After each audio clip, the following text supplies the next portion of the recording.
UCB ব্যাংকের লিকুইডিটিরও আমরা crisis দেখি না। তো এই ডেভেলপমেন্টগুলো কিভাবে এলো? আমাদের রিটেল গ্রাহক যারা আছেন, এসএমই গ্রাহক যারা আছেন, স্পেশালি যারা আমাদের সঙ্গে ডিপোজিট রাখেন, তাদের মধ্যে আমরা কখনোই কোনো আস্থার সংকট অনুভব করিনি। ডিসেম্বর পর্যন্ত আপনাদের ডিপোজিটের ডিগ্রোথ দেখেছি আমরা, এবং এরপর থেকে একটা বুম বলা যায়। সংখ্যায় যদি বলি, আমাদের 2024 সালে সারা বছরে ডিপোজিট গ্রোথ ছিল 4050 কোটি টাকা। তো আমাদের ক্ষুদ্র ডিপোজিটের পরিমাণ বাড়ছে। কর্পোরেট ডিপোজিটগুলো কিন্তু সবসময় ভোলাটাইল এবং খুব রেট সেন্সিটিভ। আমরা গত বছরের চেয়ে এবছর প্রায় 3 গুণ করতে চাই নেট ডিপোজিট বৃদ্ধি। আমাদের তারল্যটা আমরা সবসময় বজায় রাখতে সক্ষম হয়েছি। নতুন যে ডিপোজিট আসছে আমাদের কাছে, সেটা আরও আমাদেরকে সুবিধা দিচ্ছে এবং আমরা ভবিষ্যতে আর কখনো তারল্যের আশঙ্কা করছি না। আপনাদের এখন ব্যবসা বাড়ানো নিয়ে পরিকল্পনা কি? আমাদের লোন পোর্টফোলিও যেটা আছে, সেইটার ক্ষেত্রে আমরা রিটেইল এবং এসএমই এই দুটি অংশে আমরা চাচ্ছি আমাদের বৃদ্ধিটা যেভাবে চলছে একইভাবে চলতে থাকুক। এই বছরে আমাদের recovery is one of our focus area.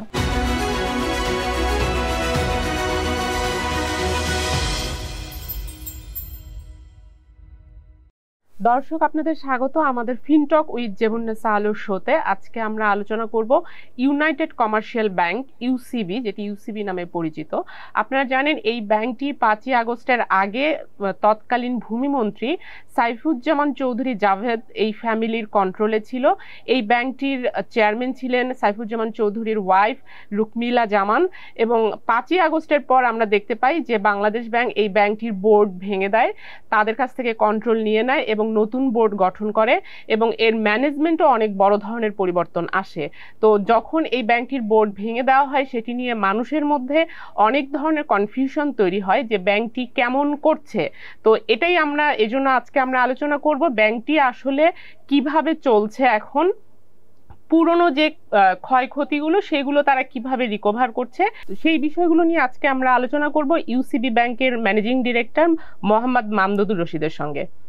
আপনাকে ধন্যবাদ আমাদের স্টুডিওতে আসার জন্য। ধন্যবাদ আপনাকেও, এবং ধন্যবাদ টিভিএসকে আমাকে আমন্ত্রণ জানানোর জন্য।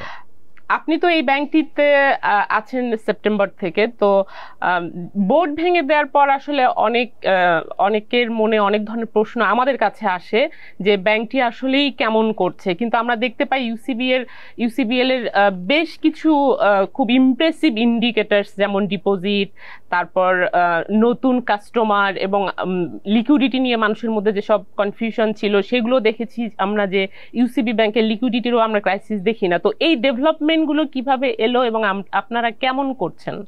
ধন্যবাদ প্রশ্নটির জন্য। আমার মনে হয় এটা সবার আগ্রহ আছে জানার জন্য যে আমরা কেমন আছি, এখন যে অর্জনগুলো করছি সেটা কিভাবে করছি এবং অর্জনগুলোর পিছনের কারণগুলো কি।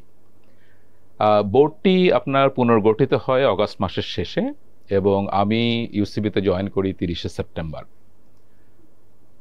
তো ওই সময় থেকেই আমরা কিছু পজিটিভ কার্যক্রম গ্রহণ করি, যেটা হচ্ছে যে 5ই আগস্টের পরে স্বাভাবিকভাবেই যখন বোর্ড ভেঙে গেল, পুরনো বোর্ড ভেঙে দেওয়া হলো, কিছু নেগেটিভ নিউজ পত্রিকায় এসছে, এবং সেটা দুই গ্রুপের মানুষের মধ্যে আপনার আস্থার সংকট তৈরি করেছিল। একটি হচ্ছে আমাদের এমপ্লয়িদের মধ্যেই, কারণ আমাদের সহকর্মী যারা আছেন তাদের মধ্যেও একটা অনিশ্চয়তা ছিল যে বোর্ড চেঞ্জ হচ্ছে, সিনিয়র ম্যানেজমেন্টে পরিবর্তন হয়েছে, আমাদের কি হবে, ব্যাংক কিভাবে চলবে, এবং যে নিউজগুলো আমরা পাচ্ছি সেটার ব্যাপারে আমরা কী ধরনের কাজ করব, কীভাবে ক্ষয়ক্ষতি পুষিয়ে নিব, সেই ব্যাপারে অনেক ধরনের অনিশ্চয়তা ছিল আমাদের সহকর্মীদের মধ্যে। অন্যদিকে আমাদের যারা গ্রাহক তাদের মধ্যেও, স্পেশালি যারা আমাদের সঙ্গে আমানত রাখছেন, তাদের মধ্যেও একটি আস্থার সংকট তৈরি হয়েছিল আমি বলবো, বিশেষ করে যারা কর্পোরেট কাস্টমার আছেন তাদের মধ্যে। আমি বলতে চাই যে আমাদের রিটেল গ্রাহক যারা আছেন, এসএমই গ্রাহক যারা আছেন, স্পেশালি যারা আমাদের সঙ্গে ডিপোজিট রাখেন, তাদের মধ্যে আমরা কখনোই কোনো আস্থার সংকট অনুভব করিনি। তো আমরা জয়েন করার পরেই প্রথমে দুটো দিকে কাজ করেছিলাম। একটি হচ্ছে আমাদের সহকর্মীদের মনোবলটাকে আবার চাঙ্গা করে তোলা, সঠিক পথে পরিচালনা করা, এবং তাদের আলোচনাগুলো যেগুলো নেগেটিভ দিকে ধাবিত হয় সেই নেগেটিভ আলোচনাগুলোকে পজিটিভ দিকে ধাবিত করা। এবং সেটা করার পিছনে আমাদেরকে তাদেরকে পরিকল্পনা দিতে হয়েছে। আমরা নতুন পরিকল্পনা গ্রহণ করেছি কীভাবে কাজ করব।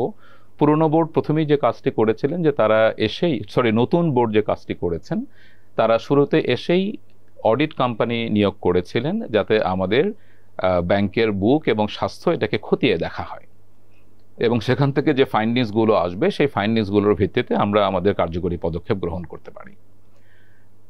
আমরা এমপ্লয়ীদের মনোবল বৃদ্ধি করার জন্য এটা শুরুতেই যেটা করেছিলাম সেটা হচ্ছে আমরা প্রতি সপ্তাহে সব এমপ্লয়ীদের সঙ্গে কথা বলতাম। আমরা প্রতি সপ্তাহে একটি বিশেষ দিনে মোটিভেশনাল কথা এবং আমাদের পরিকল্পনাগুলোকে সরাসরি শেয়ার করা, কারণ অর্গানাইজেশনে যেটা হয় যে সিনিয়র লেভেলে একটি আলোচনা হচ্ছে, সেটা মিড লেভেলে কমিউনিকেশন যাচ্ছে, সেখান থেকে যখন আরেকটা লেভেলে কমিউনিকেশন হচ্ছে থ্রু পিপল, এবং আমরা চাইনিজ হুইসপারের কথা জানি যে সবসময় সেটাতে সংযোজন হয়, পরিবর্তন হয়, কিছু বিয়োজন হয়, এবং কয়েকটি আইটারেশনের পরে সংবাদটি আর সঠিকভাবে বা যেভাবে বলা হয়েছিল সেভাবে হয়তো যায় না। সেই জন্য আমরা সিনিয়র ম্যানেজমেন্ট থেকে প্রতি সপ্তাহেই ডিজিটাল টাউন হল মিটিং করতাম পুরো সমস্ত এমপ্লয়ীদেরকে নিয়ে, এবং আমাদের পরিকল্পনাগুলো আমরা শেয়ার করতাম তাদের সঙ্গে, এবং এতে তাদের আস্থার জায়গাটি ফিরে এসছে। তারা যখন আমাদের পরিকল্পনাগুলো জেনেছে, আমরা কিভাবে কাজ করতে যাচ্ছি এবং আমাদের প্রায়োরিটিসগুলো কি। ডিসেম্বর পর্যন্ত আপনাদের ডিপোজিটের ডিগ্রোথ দেখেছি আমরা, এবং এরপর থেকে একটা বুম বলা যায়। এটা কেমন ডিপোজিট এলো সংখ্যায় যদি বলেন?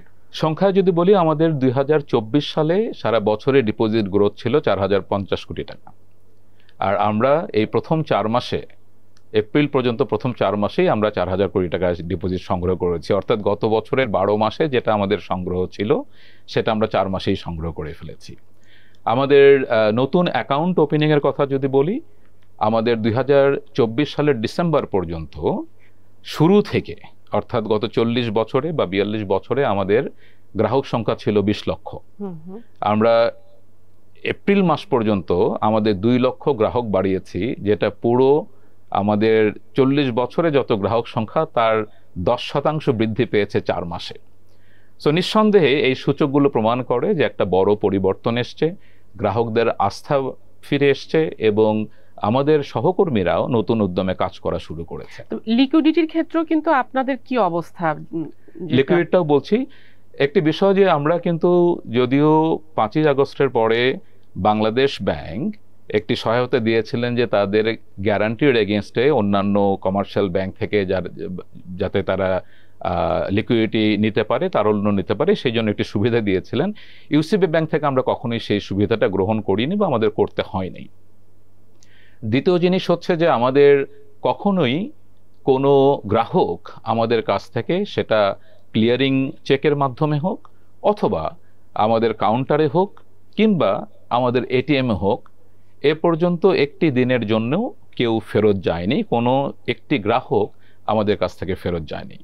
আমাদের তারল্যটা আমরা সবসময় বজায় রাখতে সক্ষম হয়েছি, সেটা লোকাল কারেন্সিতে, এমনকি আমি বলবো ফরেন কারেন্সিতে।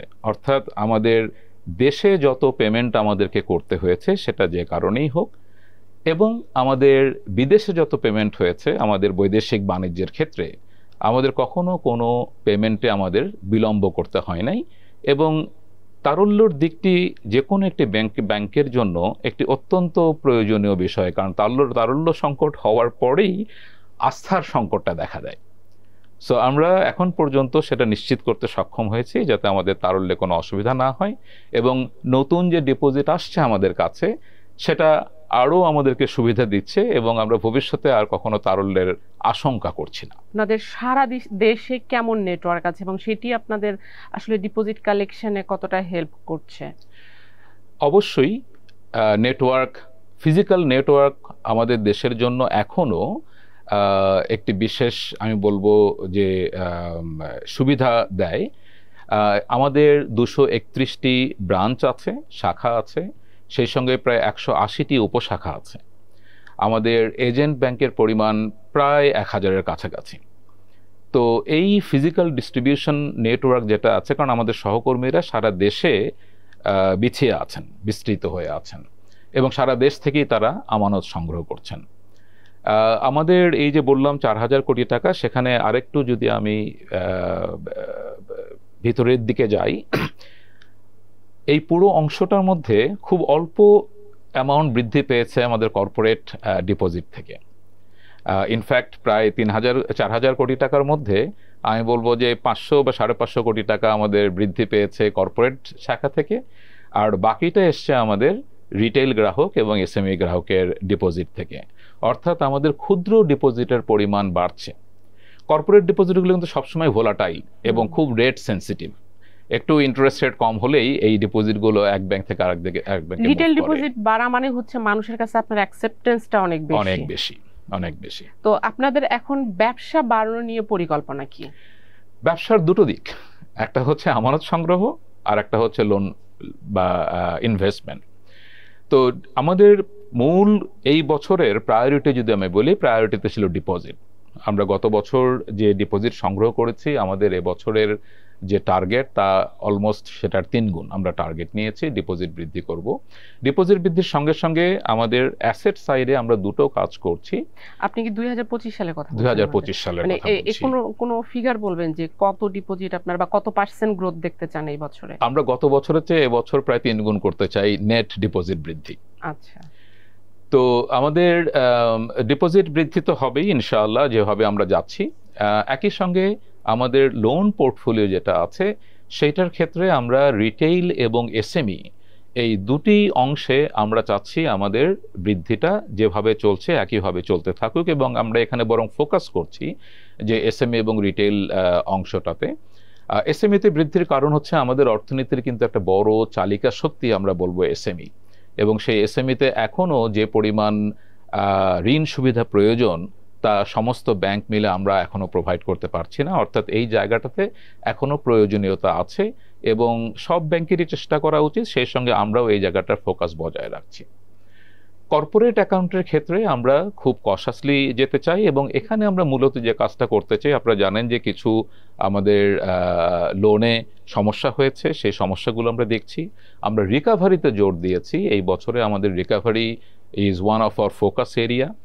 আমরা যে লোনগুলিতে সমস্যা আছে, যেগুলোর পেমেন্টে অসুবিধা হচ্ছে, সেগুলোতে যাতে পেমেন্টগুলো আমরা ত্বরান্বিত করতে পারি সেই জন্য আমরা স্পেশাল টাস্কফোর্স গঠন করেছি। সো কর্পোরেটে আমাদের মূল পরিকল্পনা হচ্ছে এটাকে আমরা রিব্যালেন্স করব, অর্থাৎ আমরা যেগুলো লোন দুর্বল হয়ে গেছে সেই দুর্বল লোনকে সবল লোনে পরিণত করব, সেগুলোকে রিকভার করব, এবং ভালো এরিয়া দেখে, ভালো ইন্ডাস্ট্রি দেখে, ভালো গ্রাহক দেখে আমরা সেখানে লোন বৃদ্ধি করব। আপনাদের রিটেইল কত, আপনাদের যে টোটাল লোন বুকের কত পার্সেন্ট এখন?